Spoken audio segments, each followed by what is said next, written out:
A racist police officer pulls over an innocent Amish, not realizing it is the mayor. Officer Dean Henderson's heart raced as his hands gripped the steering wheel of his police cruiser. His sirens blared loudly through the peaceful countryside road, cutting through the silence of the sleepy morning.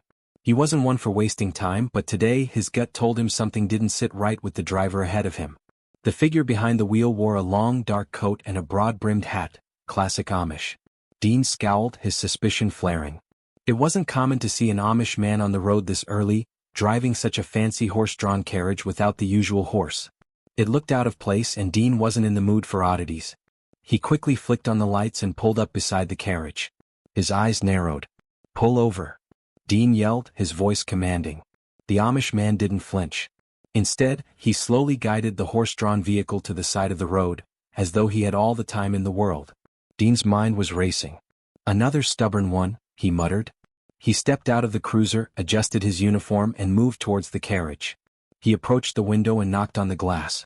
"Step out of the vehicle," he ordered coldly. The Amish man slowly looked up at him, his calm blue eyes meeting Dean's. There was something about his gaze that made Dean hesitate for a brief moment. But it didn't last long. This was a routine stop and he wasn't going to let anyone tell him how to do his job. The Amish man stepped out of the carriage, his boots hitting the ground softly. "What's the problem?" the Amish man asked, his voice low and steady. Dean stared at the man for a long moment, not answering. It was a strange feeling, the way the man was looking at him. There was a quiet authority in his voice, a sharpness that seemed out of place for someone who had no need for such things. "You don't belong here," Dean said finally, his tone tinged with suspicion.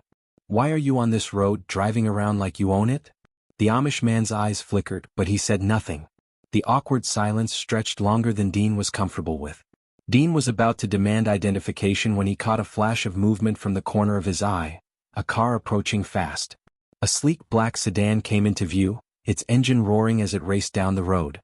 Dean turned his head toward the car, only to be hit with a moment of recognition. Wait a minute. He had seen that car before. He had seen that exact make and model in the parking lot of City Hall just the other day. His eyes widened and his mouth went dry. The man standing before him, this Amish man dressed in simple clothes, wasn't just any random stranger.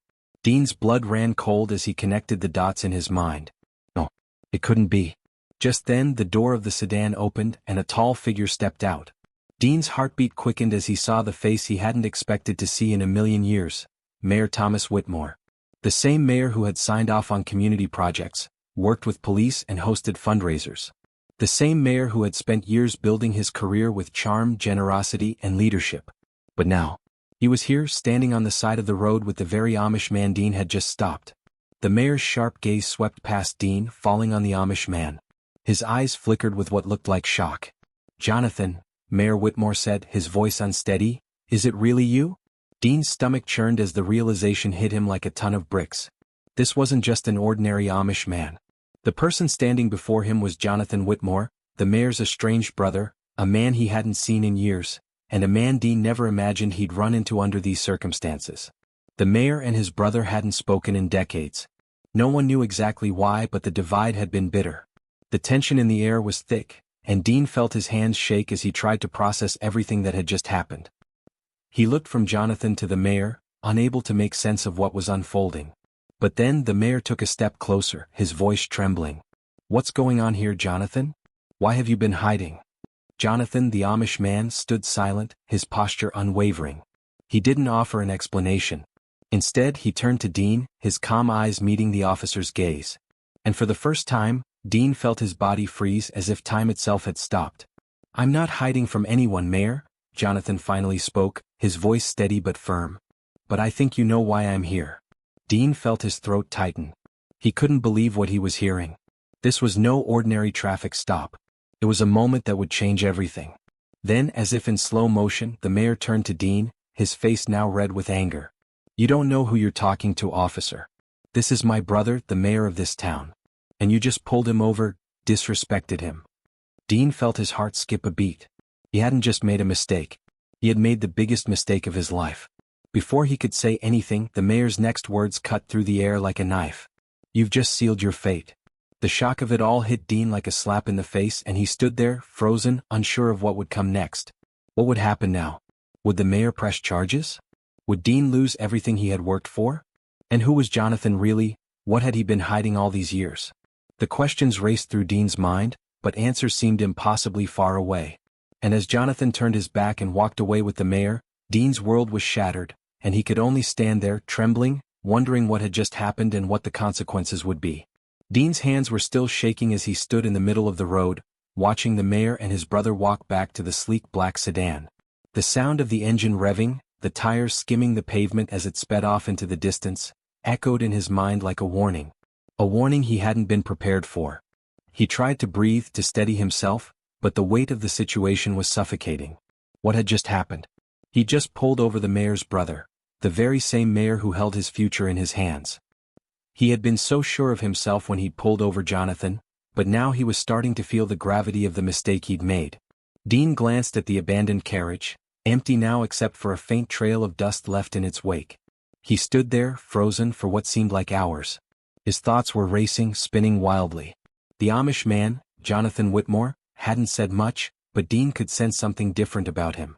There was an aura of authority about him that didn't match the simple clothes he wore. His mind raced, trying to put the pieces together. And then there was the mayor. The two brothers, estranged for so long, reunited in a moment Dean would never forget. The mayor, who was now angry and clearly embarrassed by Dean's actions, had made a chilling statement. "You've just sealed your fate." Those words had been burned into Dean's brain, and every part of him was screaming at him that something terrible was coming his way. Dean couldn't stay there any longer. He needed answers. He needed to understand why the mayor's brother had been on the road, what had happened to him, and why he hadn't heard any of this before. He got back into his cruiser, the weight of his decision sinking deeper as he slammed the door shut. The engine roared to life and Dean turned the wheel with a sharp jerk, driving off toward the police station. The drive back to town felt endless, his mind racing with questions. The cool morning air rushed through the open window as he sped along the road, but the chill didn't ease the knot in his stomach. His whole career was now on the line. What would the mayor do? What did Jonathan Whitmore want with him? And more importantly, what was their connection to one another? By the time Dean reached the station, he was soaked in sweat, his heart pounding in his chest. He parked the cruiser and quickly exited, slamming the door behind him. He barely took a moment to collect himself before storming into the building. The old wooden door creaked as he pushed it open, making his way down the dimly lit hallway. His supervisor, Chief Marlowe, sat behind a desk, his eyes barely looking up as Dean entered. "What's got you so worked up, Officer Henderson?" Chief Marlowe asked, raising an eyebrow as he noticed Dean's panicked demeanor. It's the mayor," Dean said breathlessly. "His brother Jonathan. I pulled him over today and I didn't realize who he was. He's the mayor's estranged brother." Chief Marlowe stopped writing, his pen halting mid-sentence. His gaze shifted to Dean, his expression hardening. "You pulled over the mayor's brother?" Dean nodded, his throat tight. "Yes, and I didn't know." The mayor was furious when he found out. "He said I had sealed my fate, Chief." I don't know what he meant by that, but it didn't sound good. For a long moment there was silence. Chief Marlowe studied Dean with an unreadable expression. Finally he set his pen down, pushing his chair back and standing up. "This is bad," he muttered. "Really bad." Dean's heart sank. "What do I do? What happens now?" Chief Marlowe paced the room for a few seconds before turning to face him. "We need to make sure we handle this delicately. The mayor's family has a lot of influence in this town.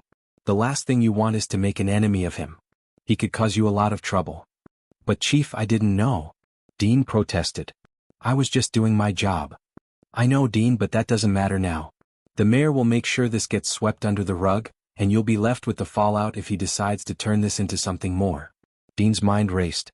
He had no idea what kind of power the mayor held, but the weight of his words was unmistakable. He needed to tread carefully. One wrong move, and his career could be over before it even had a chance to start. As Dean sat in the small, cramped office with Chief Marlowe, he couldn't shake the feeling that something bigger was at play. Why had Jonathan Whitmore been on the road that day? And why had the mayor been so furious with him? It was all so mysterious, and Dean felt like he was standing on the edge of a cliff, staring into the unknown. Just then the phone on Chief Marlowe's desk rang, cutting through the tension. Marlowe picked up the receiver and muttered something inaudible before hanging up. His face grew grim. "That was the mayor's office," he said, his voice low. "He wants to see you. Now." Dean's blood ran cold as the words sank in. This was it. The moment he had been dreading was here. The mayor was calling for him. What did the mayor want? What would happen when Dean faced him face to face? And what kind of trouble was he really in? The uncertainty gnawed at him, but there was no turning back now. He had to face the mayor and hope that his actions hadn't led to something far worse than he could imagine. Dean's legs felt like lead as he walked down the hallway toward the mayor's office. Each step echoed loudly in the otherwise silent building. The weight of the situation settled heavily on him. He had no idea what he was about to face, but he knew it wouldn't be pretty. The mayor's office was at the far end of the hallway, and as Dean reached the door, his heart skipped a beat. He knocked once, the sound of his knuckles against the wood far louder than it should have been. A cold, commanding voice answered from inside. "Come in." Dean pushed the door open slowly, his breath catching in his throat. The mayor was standing by the window, his back to him, looking out over the town. The city skyline glinted in the late morning sun, but Dean couldn't bring himself to appreciate the view. "Officer Henderson," Mayor Whitmore said without turning around. His voice was steady, but there was an edge to it that sent a chill down Dean's spine. "Close the door behind you." Dean stepped into the room, closing the door quietly as the mayor finally turned to face him. The older man's expression was unreadable, his face as stern as a stone wall. He was tall, broad-shouldered, and dressed in a sharp suit, but his eyes, those piercing blue eyes, held something far darker than the calm demeanor he projected. "I'm sure you're wondering why I called you here," the mayor said, his gaze never leaving Dean's face. "And I'm sure you're also wondering how you managed to get yourself into this mess." Dean swallowed hard but stayed silent, unsure of what to say. His mind was still racing, trying to figure out what the mayor had in store for him. "You've made a grave mistake, Officer Henderson," Mayor Whitmore continued, stepping toward his desk. "And while I understand that mistakes happen, some mistakes cannot be forgiven so easily." His voice dropped and Dean felt his stomach turn. "I had to do my job, Mayor," Dean said, his voice trembling slightly. "I didn't know who he was when I stopped him. He looked like any other Amish man on the road and I—" "Enough." The mayor's voice snapped like a whip, cutting Dean off mid-sentence. The sudden outburst made Dean jump, but he quickly composed himself, standing straight as the mayor's eyes bored into him. The mayor took a deep breath, his anger fading slightly as he leaned against his desk, staring down at his hands for a moment. Then he looked up again, this time with a more measured expression. "I understand your position, officer," he said, his tone softer. "But you have to understand mine. Jonathan is my brother, my family. And for years he's lived in the shadows, hiding from the world for reasons that are far more complicated than you could ever know." His voice softened even more, a flicker of vulnerability crossing his face for a moment. But just as quickly it vanished. Dean stood there, unsure of how to respond. His mind kept flashing back to the moment in the road when he realized who Jonathan really was. The mayor's brother. The same man who had never been seen in public for years, hidden away by his own choice. Dean had been too busy focusing on the job to think about the deeper family drama at play, but now, everything seemed so much more complicated than a simple traffic stop. "Jonathan," the mayor continued, "he left this town years ago, long before I became mayor. I've worked hard to build a life here, to do good for the community. But my brother, he rejected all of that. He rejected me." There was a long pause and Dean could see the hurt in the mayor's eyes. "I didn't mean to disrespect him," Dean said quietly, finally finding his voice. "I just thought he was a stranger." The mayor's gaze softened slightly, but the hardness never fully left. "It's more than just respect, officer. What you've done today has dug up old wounds, wounds I didn't want to open again. And now you're involved in something far bigger than you realize." Dean swallowed, feeling the weight of the mayor's words. "What does that mean? What's really going on?" The mayor's eyes narrowed and he leaned forward, locking eyes with Dean. "You need to understand something. Jonathan isn't just some man on the street. He's not some random Amish farmer. He's someone." Dean's heart skipped a beat. He wasn't sure if he was more confused or terrified at that moment. "Someone?" he asked, his voice barely above a whisper. "Someone who has a very important role to play. But not just in this town. In something far bigger." The mayor's voice lowered to almost a whisper. "You've just stumbled into a situation that could change everything. And if you're not careful, you might just find yourself caught in the middle." Dean felt a chill run down his spine. Caught in the middle of what? Mayor Whitmore gave him a hard, almost pitying look. "Let's just say that Jonathan's return to town isn't a coincidence. And you," he pointed a finger at Dean. "You're now part of it. And unless you do exactly as I say, there will be consequences." Dean's mind spun. He had never signed up for anything like this. The weight of the mayor's words was suffocating, and his pulse was racing as the realization of what he had just gotten himself into set in. Before he could respond, the mayor stood up straight, his expression hardening once again. I've made arrangements for you. Don't worry about your career, for now. But you need to follow my instructions. Do exactly as I say. Do you understand? Dean nodded, his mouth dry. Yes, sir. The mayor walked to the door, pausing before leaving. Good. Don't make the same mistake twice, Officer Henderson. The next time, I won't be as forgiving. With that, the mayor opened the door and walked out, leaving Dean standing alone in the quiet, empty room. His head was spinning and his heart was racing. What had he just agreed to? What was Jonathan involved in? And what did the mayor mean by consequences? Dean couldn't shake the feeling that his life was about to change in ways he couldn't even begin to understand. The tension in the air was thick, and as he left the mayor's office, the storm that was building inside him seemed almost too much to bear. Dean left the mayor's office in a daze, his mind a whirlwind of confusion and fear. He had walked in expecting a lecture, a reprimand for his mistake, but what he had received was far worse. The mayor's cryptic words kept replaying in his mind, each one carrying more weight than the last. The hallway felt colder now, as if the walls themselves were closing in on him. He didn't know what to think, let alone what to do next. He had been warned, but warned about what? Dean had always tried to do things by the book, never one to stir trouble or make enemies. Yet here he was, caught up in something he didn't understand, something that could ruin everything he had worked for. He barely noticed as he walked back to his desk, his feet moving almost automatically. The other officers in the precinct were going about their usual routines, unaware of the storm brewing just outside their reach. Dean slumped into his chair, running a hand through his hair in frustration. His thoughts were jumbled and his heart pounded in his chest. His mind kept circling back to one question. What had Jonathan Whitmore been involved in? The mayor's cryptic statement about something bigger made him uneasy. Dean knew that the mayor's power was vast. He controlled so much of the town's infrastructure, from public projects to community resources. But was that all there was to it? Was there something more sinister lurking beneath the surface? Before he could dwell too much on his thoughts, his phone rang. The sharp sound of the ringtone made him jump. He grabbed the receiver, holding it to his ear. Henderson, he said, his voice shaky. Officer Henderson, came the voice on the other end. It was Chief Marlowe. Get down here. We've got a situation. Dean's heart skipped a beat. What kind of situation? You'll see when you get here, Chief Marlowe replied, his tone serious. I need you here now. Without wasting another moment, Dean grabbed his jacket and rushed out of the office, his mind racing. He didn't know what kind of situation awaited him, but he had a feeling it had something to do with what he had just learned about Jonathan Whitmore. He couldn't shake the nagging feeling that this was all connected. As he drove to the precinct, the streets seemed to blur past him. His thoughts raced, but they kept circling back to one thing. How deep was this? How far did the mayor's power reach? Was it possible that Jonathan was a part of something dangerous, something that could affect the entire town? When he arrived at the station, he barely took a moment to breathe.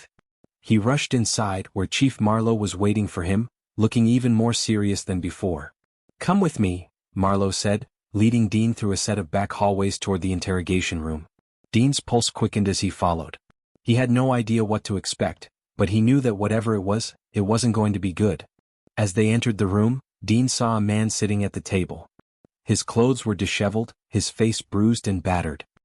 He was an older man, maybe in his early 50s, with unkempt hair and a wild, almost frantic look in his eyes. This is John Mercer, Chief Marlowe said, gesturing toward the man. He's someone who might have some answers for you. Dean raised an eyebrow, confused. Who is he? He's been in and out of trouble for years, Marlowe replied. But recently he's been connected to something bigger. We've been watching him for a while, trying to figure out what he's involved in. And now he's in custody. Dean stepped forward, studying the man carefully. Mercer's eyes flicked up to meet his, and there was a brief moment of recognition in the air. Do I know you? Mercer asked hoarsely, his voice rough from a lack of sleep and the bruises that marred his face. Dean frowned. I don't think we've met, he said, his gaze shifting to Marlowe for clarification. Marlowe nodded. Mercer's been linked to several shady dealings. Drugs, theft, you name it. But we believe there's something much bigger going on. And we need him to talk. Dean felt a sudden tension in the air, and his instincts told him that this wasn't just about Mercer. There was something far more dangerous at play. What does this have to do with Jonathan Whitmore? Dean asked, his voice low. Mercer's eyes widened at the mention of the name. He suddenly became alert, his posture straightening slightly. Whitmore? He muttered as if the name held a certain weight. You're asking about him? Dean's pulse quickened. What do you know about him? Mercer leaned forward, his eyes scanning the room as though he was making sure no one was listening. He spoke in a low, urgent tone. You've got no idea what you're messing with, kid. Jonathan Whitmore isn't just some quiet Amish man. He's got connections, serious connections. People don't just disappear from the public eye for years like he did without a damn good reason. Dean felt his heart race. What do you mean? Mercer's eyes locked onto his. I'm telling you, Whitmore's involved in something that could ruin this entire town. And if you're not careful, you'll end up in the middle of it. The mayor, his brother, none of them are as innocent as they seem. Dean was taken aback. What are you talking about? What do you know? Mercer swallowed hard, as though debating whether to continue. Finally, he leaned in even closer, his voice barely above a whisper.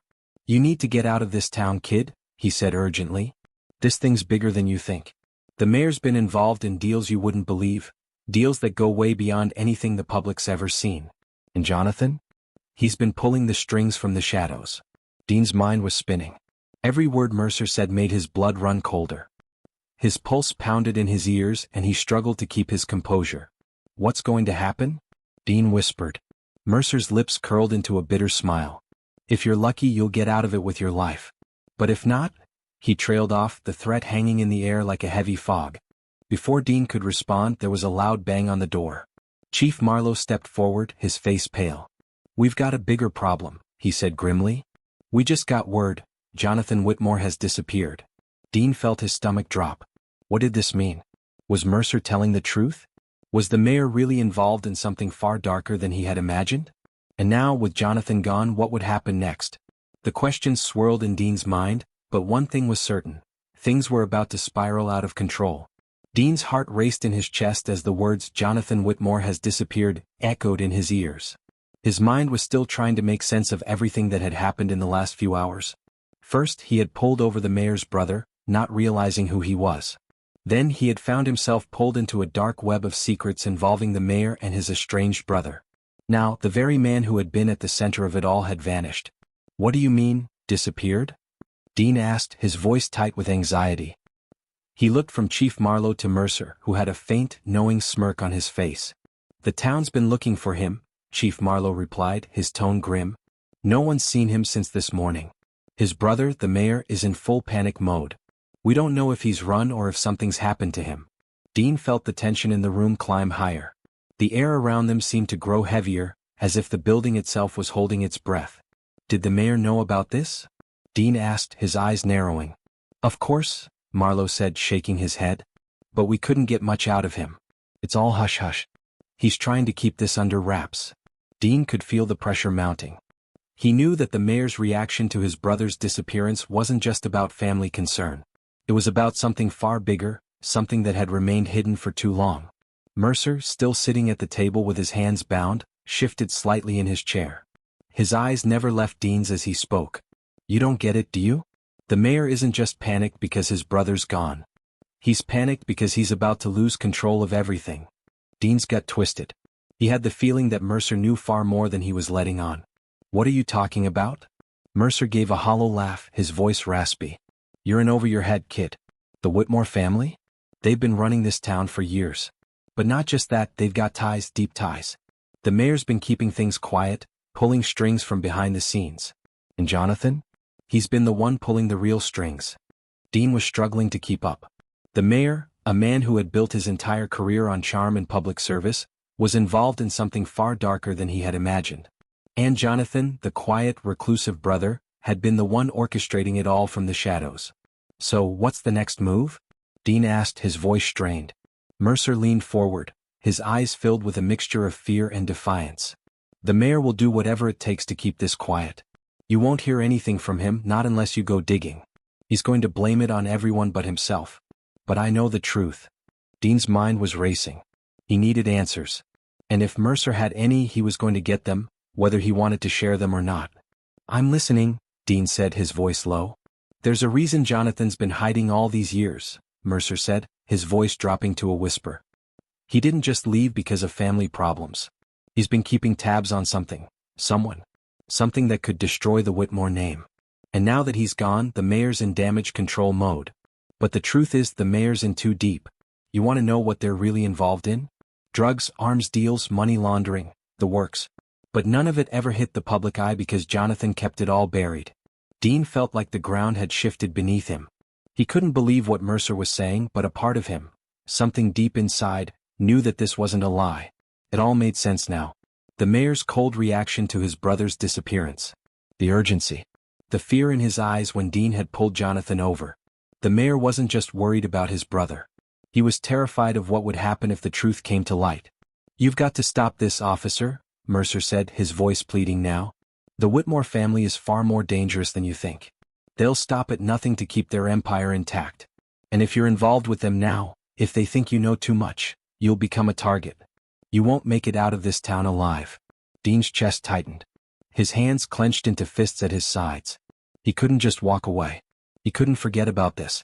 The mayor's power had taken hold of this town for too long, and now it was spilling out into the streets like a poison.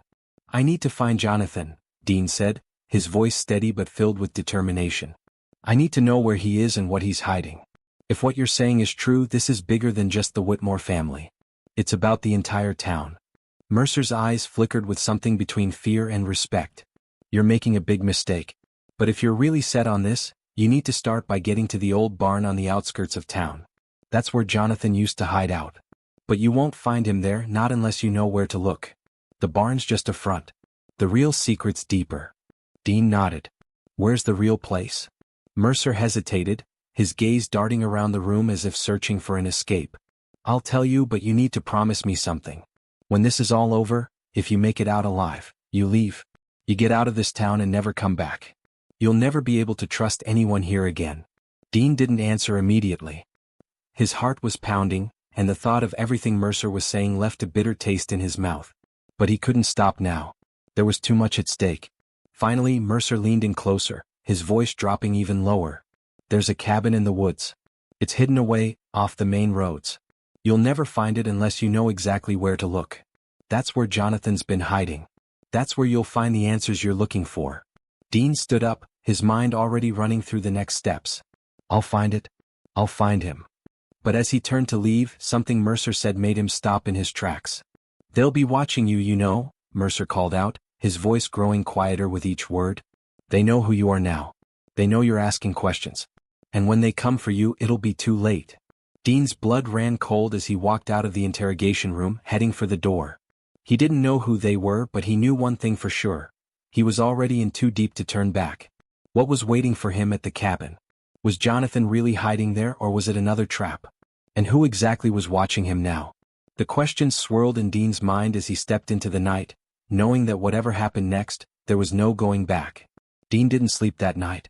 Every time he closed his eyes, the image of Jonathan Whitmore's disappearance haunted him. He had only a few leads, Mercer's cryptic warnings and the promise of a hidden cabin in the woods. He knew time was running out.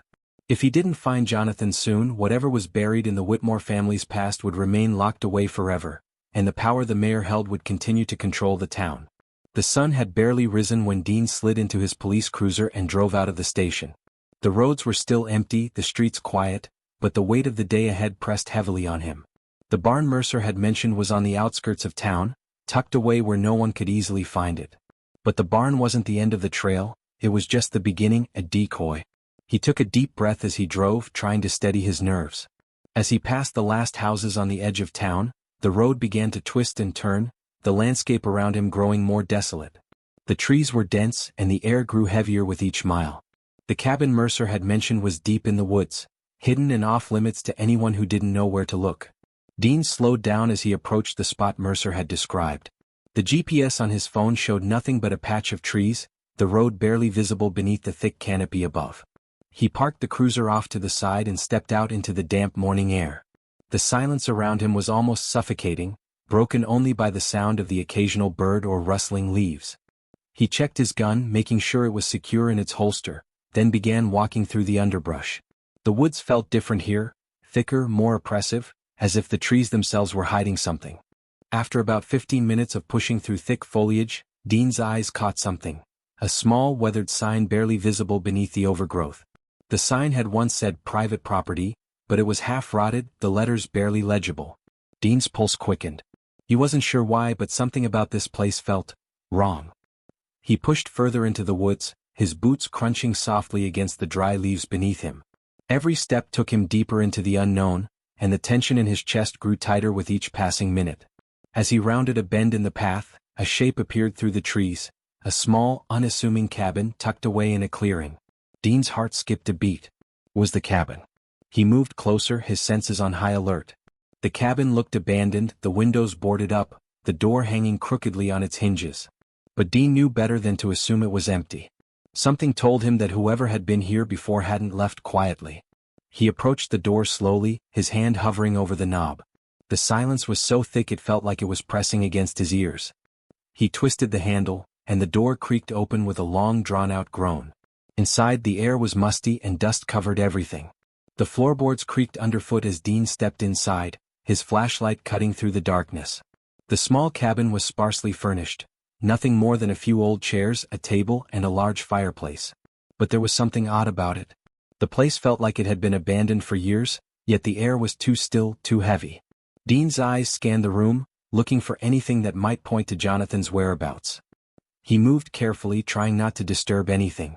And then, as his gaze fell upon the far wall, he saw something that made his blood run cold. An old, faded map pinned to the wall, marked with several locations. One of those locations stood out to him, the town of Springfield, a few miles to the north. The hairs on the back of Dean's neck stood up.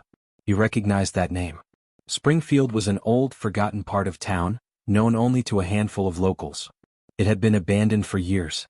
There was no reason for anyone to be there anymore, except for the Whitmores. Dean's hand shook as he studied the map. The markings on it were clear, locations scattered across the town, each one a potential hiding place. It seemed as though Jonathan had been tracking something, or someone. But why? And why hadn't anyone noticed until now? Suddenly, Dean's thoughts were interrupted by a sharp noise behind him. He spun around, his heart leaping into his throat. There, standing in the doorway, was a shadowy figure. "Who's there?" Dean demanded, his voice tight, his hand instinctively reaching for his gun. The figure didn't answer, but Dean could make out the faint silhouette of a person. The figure took a step forward, and Dean's flashlight flickered on the outline of a familiar face. It was Jonathan Whitmore. Dean's breath caught in his chest. Jonathan was standing there, alive and seemingly unharmed. But the look on his face was one of pure resolve. His eyes locked with Dean's, and for a moment neither of them spoke. "You're here for answers," Jonathan said quietly, his voice barely a whisper. "But it's too late. You should have stayed away." Dean took a cautious step forward. "What's going on, Jonathan? What is all this? Why did you disappear? What's really happening in this town?" Jonathan's gaze softened slightly, but he didn't move. "I never wanted any of this, Dean. I wanted peace, but the Whitmore name, it's too powerful. Too many people are involved. The mayor, he's not the only one you need to worry about." Dean's mind spun with the implications of Jonathan's words. The mayor wasn't the only one involved? Who else could possibly be tied into this? And what had Jonathan meant by too late? Before he could ask another question, Jonathan turned away and started walking toward the back of the cabin, his steps slow but purposeful. Dean followed, his feet moving instinctively despite the caution in his mind. Jonathan stopped at a small wooden chest in the corner of the room. He knelt down, his fingers brushing over the lock. Dean watched in silence, unsure of what to expect. Jonathan didn't speak as he opened the chest, revealing a set of documents, papers with official seals and markings. Dean took a step forward. "What are those?" Jonathan looked up at him, his expression grave. "These are the answers you're looking for. But they'll only bring more questions. And if you're not careful, they'll destroy you." Dean's heart raced as he stared at the documents in Jonathan's hands. There was so much more to this story than he could have ever imagined. The mayor's secrets. Jonathan's disappearance. And now these papers, what was in them? Before he could react, the sound of engines roaring in the distance reached his ears. Dean froze, his instincts kicking in. Someone was coming. Someone who didn't want Jonathan's secrets to be exposed. "Get down," Jonathan hissed, shoving the chest closed and standing quickly. "They're here." Who was coming? And what would happen if Dean stayed in this cabin with the answers just within his reach? Dean's pulse surged in his ears, a sharp, unrelenting beat that echoed through his chest. The sound of the approaching engines grew louder, and his gut twisted with a sense of dread. Whoever was coming wasn't here to ask questions. They were here for something far more dangerous. Jonathan's eyes locked onto Dean's, his expression a mix of urgency and warning. "You need to leave. Now." His voice was calm, but there was an underlying tension, an unspoken fear that made Dean's skin crawl. Dean didn't hesitate. He turned toward the door, his legs moving instinctively, but as his hand grasped the door handle, Jonathan grabbed his arm, pulling him back. "Not that way," Jonathan said urgently. "They'll be watching. The back exit. Go through the woods. You'll find a path. Go fast. Don't stop." Dean's heart was racing, but he didn't question Jonathan. His instincts told him that the man knew more about what was happening than he did. He nodded quickly, and without another word, Jonathan gestured toward the back of the cabin. Dean sprinted for the back door, pushing through the wooden frame as quickly as he could.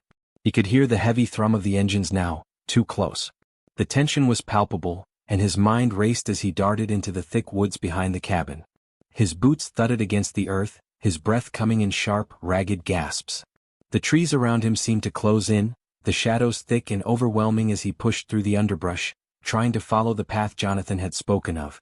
The sound of the engines was growing louder, and Dean knew they were almost on him. Whoever they were close, too close. He looked over his shoulder, but there was no sign of the pursuers. He couldn't risk slowing down to check. He pushed himself harder, faster, the path ahead narrowing into a small, barely noticeable trail. The further he ran, the more the trees seemed to close in on him, the air thick with tension. Suddenly, a flash of headlights cut through the trees. Dean's blood ran cold. He wasn't alone anymore.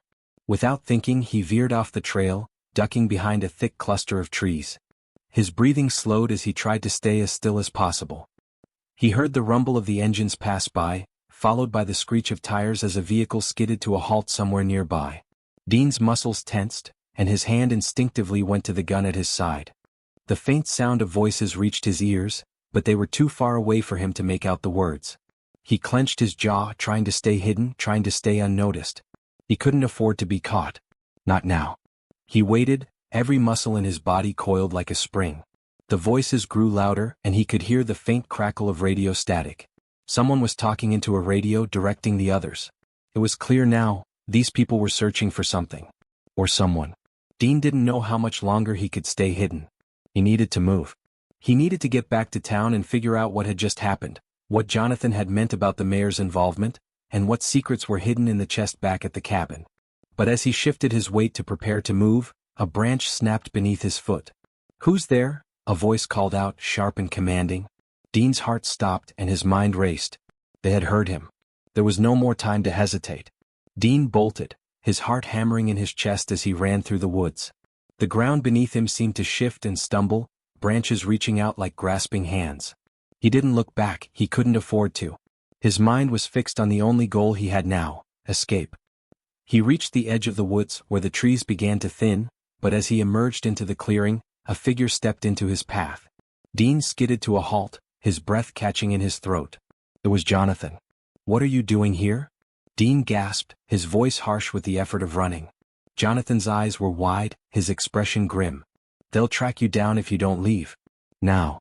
Before Dean could respond, the distant hum of engines returned, much closer this time. The sound was unmistakable, their pursuers were coming for him. Jonathan grabbed Dean's arm and yanked him back into the woods, pulling him through a narrow gap between the trees that Dean hadn't noticed before. It was a tight squeeze, but Jonathan moved like he knew the path, leading Dean through the underbrush with a sense of urgency.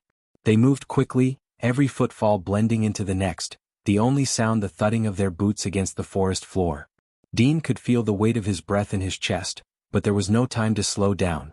The sound of the engines was louder now, more insistent, as if the people chasing him were getting closer.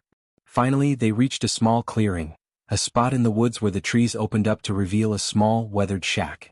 It looked abandoned, hidden away from the main roads. Jonathan stopped in front of the shack, his face set with determination. "We're almost there," he said, his voice low. Dean's mind was still spinning, trying to keep up with everything that was happening. But the fear that had been gripping him since he entered these woods was now replaced by something else, curiosity. What was Jonathan hiding? What had he meant by "they'll track you down"? As they reached the shack, Jonathan quickly opened the door and they both slipped inside. The air inside was stale and musty, but it was a small hidden refuge from the chaos outside. Jonathan pulled the door closed behind them, and the two of them stood in the dark trying to catch their breath. Jonathan turned to Dean, his face serious. "They know you're here now. You can't go back to the cabin. They'll be waiting for you." Dean's mind was reeling. "Who are they, Jonathan? Who's chasing us?" Jonathan didn't answer immediately. His eyes flickered toward the door as if he was listening for any sound of pursuit. "I wish I could tell you everything. But you need to understand you're in too deep now. They won't stop until they find you. The mayor's family, they're tied into something far bigger than either of us." Dean's chest tightened. "What do you mean? Who's behind this?" Jonathan shook his head. "You're not ready to hear that.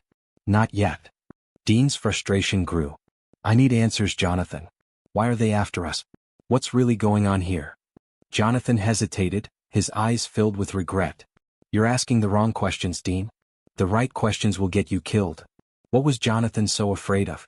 And who were these people, who were hunting Dean and Jonathan down?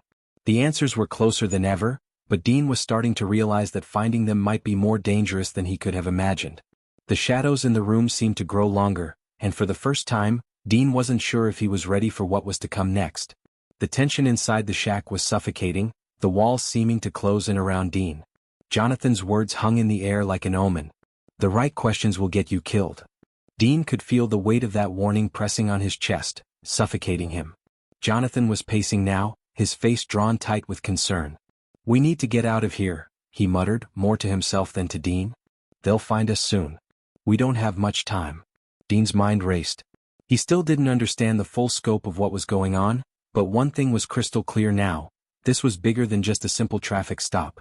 The mayor, Jonathan's disappearance, the people chasing him now, it was all connected in ways Dean couldn't fully grasp. But the deeper he dug, the more dangerous it became. He was already too far in to back out now. "Jonathan, tell me who's after us," Dean said, his voice low but firm.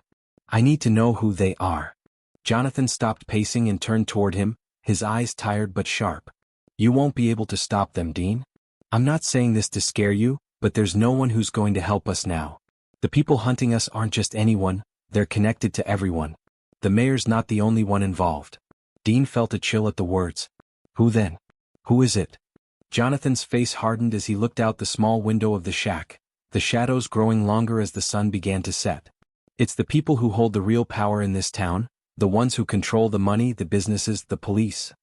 Dean's mind flashed to the mayor's office, to his warning about the Whitmore family's power. He had never imagined it went this deep. The mayor had always seemed like the face of authority in the town, the one everyone trusted. But if what Jonathan was saying was true, the mayor was just a puppet, a small part of a much larger machine. "They're a secret organization," Jonathan continued, his voice low, almost like he was speaking in a confession. "They've been running things for years, pulling the strings behind the scenes. The Whitmores are just one piece of the puzzle." Dean felt a knot twist in his stomach. He had no idea how deep this conspiracy went, but the more Jonathan spoke, the more it became clear that nothing about this town was what it seemed. "You're saying there's a whole organization behind all of this? They're the ones after us?" Dean asked, trying to piece everything together. Jonathan nodded grimly. "Yes. And they'll stop at nothing to make sure their secrets stay buried. The mayor has been their figurehead for years, but it's Jonathan Whitmore, the one you pulled over earlier, who was the key. He was about to expose everything, Dean. And that's why he disappeared. They know what he was planning." Dean's thoughts spun. Jonathan was going to expose them? That's why they're after him. "That's right," Jonathan replied, his voice heavy. He wasn't just hiding from his brother. He was hiding from them, hiding from a group of powerful men and women who have been running this town for decades. They control everything from the police force to local businesses, and they've built a network that stretches far beyond this town. Dean's mind raced. He couldn't comprehend the scope of what Jonathan was describing. A secret organization with tentacles in every corner of the town? It was like something out of a thriller novel, but it was happening right in front of him. "So what do we do now?" Dean asked, feeling a sense of urgency building in his chest. "How do we stop them?" Jonathan's expression darkened. "You can't stop them, Dean. You don't have the power to do that. The only thing you can do is survive. And for that, you need to stay out of their way. You need to leave town, get as far away from here as possible. You're already in danger, and the more you dig, the worse it's going to get." Dean didn't know if he could walk away. The town he had sworn to protect, the people he had once trusted, how could he just abandon them? He looked at Jonathan, his mind racing with conflicting thoughts. But what about you? What are you going to do? Jonathan's gaze softened for a moment, but then his face hardened again. I'm not going anywhere. This has been my fight for years and I won't back down now. But you don't have the experience to handle what's coming. They'll kill you, Dean. Dean shook his head, his fists clenched. I'm not running. Not anymore. Jonathan stared at him, his eyes filled with a mixture of sorrow and frustration. You don't understand, Dean. You're playing with fire. You're already in too deep and you don't even realize it. Dean didn't answer. He couldn't. He didn't know what was right anymore. Part of him wanted to run, wanted to get out of town and leave all of this behind. But another part of him knew that doing so would mean giving up, turning his back on the people who needed him. Suddenly, the sound of footsteps in the distance cut through the air. The faint crackle of voices echoed in the forest. Dean's breath caught in his throat. They had found them. They're here, Jonathan whispered, his face tight with fear. It's too late. Dean's heart slammed against his chest as the voices grew louder. They had to move now. Jonathan's eyes locked with Dean's one last time. You have to go, Dean. It's your only chance. Dean hesitated, but only for a moment. Then he made his decision. He wasn't going to run. He wasn't going to back down. He grabbed Jonathan's arm. Not yet. We fight. Jonathan's eyes widened, and for a moment, it seemed like he was going to argue. But instead, he nodded slowly, the weight of the situation settling in. If we're going to do this, we have to be smart. We can't let them catch us off guard. Dean took a deep breath, his eyes scanning the small shack. There was no going back now. The battle was coming to them. Just as the door swung open, a voice called out from the darkness. Dean Henderson. You have nowhere to run. Who was at the door? And what were they prepared to do to stop Dean from uncovering the truth? The tension was unbearable as the moment of reckoning drew near. Dean's heart raced as the door creaked open, the shadows from outside creeping in, swallowing up the small shack. The voice that had spoken sent a chill down his spine. It wasn't just anyone, it was someone who knew him. Someone who had been watching him. Dean Henderson. You have nowhere to run. Jonathan's eyes shot toward the door, his body tensing as if preparing for a fight. Dean could hear the voices outside now, low murmurs, faint steps moving closer. Whoever was out there wasn't alone. Dean's mind worked quickly. There was no time to waste. He had to act, but he needed to stay calm, think through his next move. Jonathan had said it wasn't safe to confront them, but the look in his eyes told Dean this was it. This was their last chance to stop whatever it was that was going to happen next. What are we dealing with, Jonathan? Dean whispered, trying to keep his voice steady. Jonathan's gaze flickered toward the back of the shack, then back to the door. They're here. They know everything, Dean. They know you're involved now. You've already crossed a line they can't ignore. The door creaked again and Dean's senses flared. It was happening now. He turned to Jonathan, urgency in his voice. We can't just stand here and wait. What do we do? Jonathan's face hardened, a determination flashing in his eyes. There's only one way out of here now. He moved toward the back of the shack, where an old wooden trapdoor was hidden beneath a rotting rug. This leads to the tunnels. We'll get to the river, make our way to the old boathouse. From there we can disappear. Dean didn't hesitate. Lead the way. Jonathan's fingers worked quickly to pull open the trapdoor, revealing a narrow staircase that descended into darkness. Dean followed close behind, his pulse pounding in his ears as the trapdoor closed with a soft thud above them, shutting out the outside world. The air below was damp and cold, the walls lined with old pipes and crumbling bricks. The flicker of Jonathan's flashlight illuminated their path, casting long shadows along the tunnel. Dean felt the weight of the situation bearing down on him as they moved through the tunnels. The adrenaline was surging in his veins, but the nagging questions were still there. What exactly were they running from? Who were these people that had come for them? And how far would they go to silence both Jonathan and himself? The silence of the tunnel was eerie, broken only by the sound of their footsteps. Jonathan didn't speak, but Dean could see the tension in his movements. The further they went, the more the feeling of danger settled into Dean's bones. The deeper they went, the more they were cut off from everything else, cut off from the town, from the world above. Finally, they reached a small, rusted door at the end of the tunnel. Jonathan pushed it open slowly, revealing the moonlit night outside. The river was just ahead, a faint glow on the water as the reflection of the stars shimmered across the surface. The old boathouse was just a few hundred feet away, tucked out of sight from the road. Jonathan gestured for Dean to follow him, and they moved quickly toward the boathouse. But just as they approached, a loud crash echoed behind them. "Don't move," a voice shouted, sharp and authoritative. Dean spun around, his hand going instinctively to his gun, but Jonathan grabbed his wrist before he could draw it. "Don't," Jonathan hissed. "It's too late for that." The figures emerged from the shadows, 3 of them moving slowly, confidently. Dean's blood ran cold. They were dressed in dark suits, their faces obscured by shadows, but the cold, calculating look in their eyes was unmistakable. One of them stepped forward, his voice low and calm. "You've been a thorn in our side for too long, Jonathan. You and your little friend here. You should have stayed away." Dean's hand tightened around the grip of his gun, but Jonathan stepped in front of him, his eyes locking onto the men. "You've been watching me for years, haven't you?" Jonathan's voice was steady, but there was an underlying anger that Dean could feel. The man in the lead smiled, but it wasn't a friendly smile. It was a smile that made the hairs on the back of Dean's neck stand up. "We always watch. It's what we do." He paused, then added, "You thought you could escape. But we control everything in this town. Everything." Dean felt the weight of the man's words settle heavily on his shoulders. It wasn't just about Jonathan anymore. They were in this together now. And whatever these men wanted, they weren't going to let either of them leave alive if they could help it. The man in the lead stepped closer, his eyes narrowing. "You've uncovered things you shouldn't have, Dean. And now you're involved. There's no turning back. You're part of this whether you like it or not." Dean's pulse quickened as the reality of the situation set in. They were surrounded, outnumbered, but still he wasn't ready to give up. Not without a fight. "We're not going down without a fight," Dean said, his voice tight. "You're not getting away with this." The man chuckled darkly. "You don't get it, do you, Dean? We already have everything we need. And now it's your turn." With that, he motioned for the others to move forward. Dean took a step back, his instincts screaming at him to act. He had no plan, no backup. But he couldn't just stand there and let them take him. He wouldn't go down without a fight. Then, without warning, Jonathan shoved Dean toward the boathouse, shouting, "Run! Go!" Dean didn't think twice.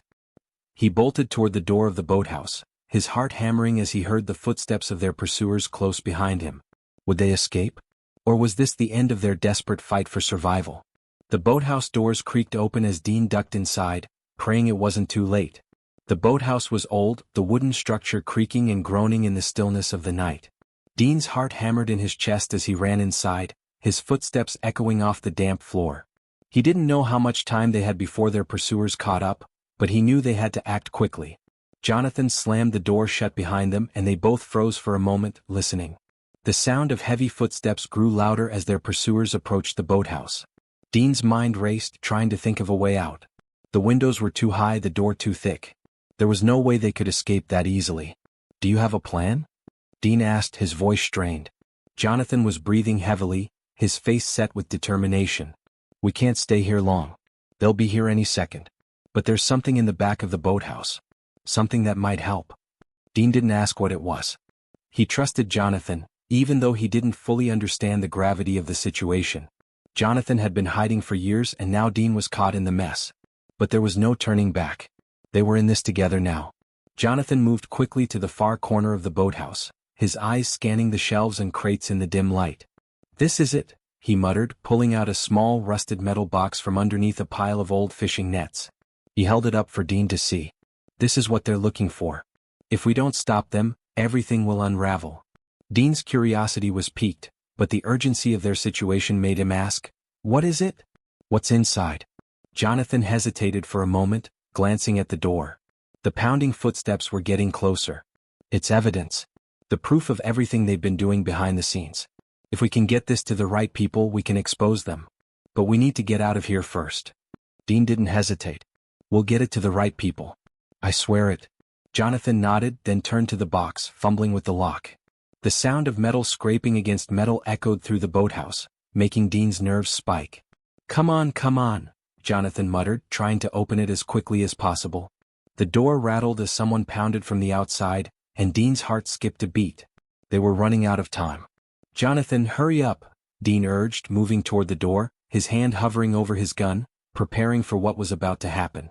Finally, the lock clicked and Jonathan pulled open the metal box. Inside there were several files, thick yellowed papers, along with a small flash drive. Jonathan pulled out the flash drive and shoved it into his jacket pocket. "This," Jonathan said, holding up the stack of papers, "is the real proof. The names, the deals, the money that's been flowing under the radar. If we don't stop them now, they'll continue to control everything. But this will bring them down." Dean's stomach twisted with the weight of it. The implications of what was at stake hit him all at once. They weren't just fighting for their lives. They were fighting for the future of the town, and possibly much more. The secrets in that box could change everything. A loud crash came from the door, and the sound of boots scraping against the floor outside filled the air. Dean's eyes flicked to the door, then back to Jonathan. They didn't have much time. "Do you have a plan for getting out of here?" Dean asked, his voice low. Jonathan's face tightened, and he nodded. "There's a boat out back. It's the only way we're getting out of here." Dean didn't wait for any further explanation. He moved toward the back of the boathouse, where the shadows seemed to stretch out and swallow the walls. He could hear the voices of their pursuers now, growing louder as they moved toward the entrance. "Get ready," Jonathan said as he rushed to a corner of the boathouse and pulled a large tarp off a small, old fishing boat. The engine looked outdated, and Dean could tell it had been sitting there for years. But it was their only chance. "Get in," Jonathan barked, pushing the boat into the water. Dean climbed into the boat without hesitation, keeping a sharp eye on the door. Jonathan followed him, starting the engine with a roar. The boat sputtered to life, and Jonathan guided it into the river, the small motor humming as they began to drift away from the shore. Dean looked back, but the boathouse was already fading into the distance. They were free for now. But for how long? The sound of the engines behind them was unmistakable. The men who had chased them were on their way, and Dean knew they couldn't outrun them forever. Jonathan steered the boat into a narrow section of the river, the dense trees on either side offering some cover. "We need to get to the bridge," he said, his voice steady. "It's the only place where we can regroup and figure out our next move." Dean nodded, the urgency of their situation settling in his chest. The boat cut through the water, and they kept low, trying to stay hidden as best as they could. Every moment felt like a lifetime. The cold air whipped through their hair, and the rhythmic sound of the water slapping against the boat seemed to heighten the tension. As they neared the bridge, Jonathan turned to Dean. "We need to destroy everything. The evidence, everything. If they get their hands on it, we'll never be safe." Dean felt a cold shiver run down his spine. "But we can't just leave it all behind." "We don't have a choice," Jonathan said, his eyes narrowing with resolve. "This is the only way." The sound of engines in the distance grew louder, closer. Dean looked back, but the boat was nearly out of sight. The bridge was in front of them now. Dean grabbed the flash drive from his jacket pocket, his heart pounding as he realized what he had to do. He looked at Jonathan, his voice steady despite the fear running through him. "This ends tonight. One way or another." Would they make it to the bridge in time? And what would happen when they finally had the evidence to bring the truth to light? The storm was brewing, and there was no way to know who would come out victorious in the end.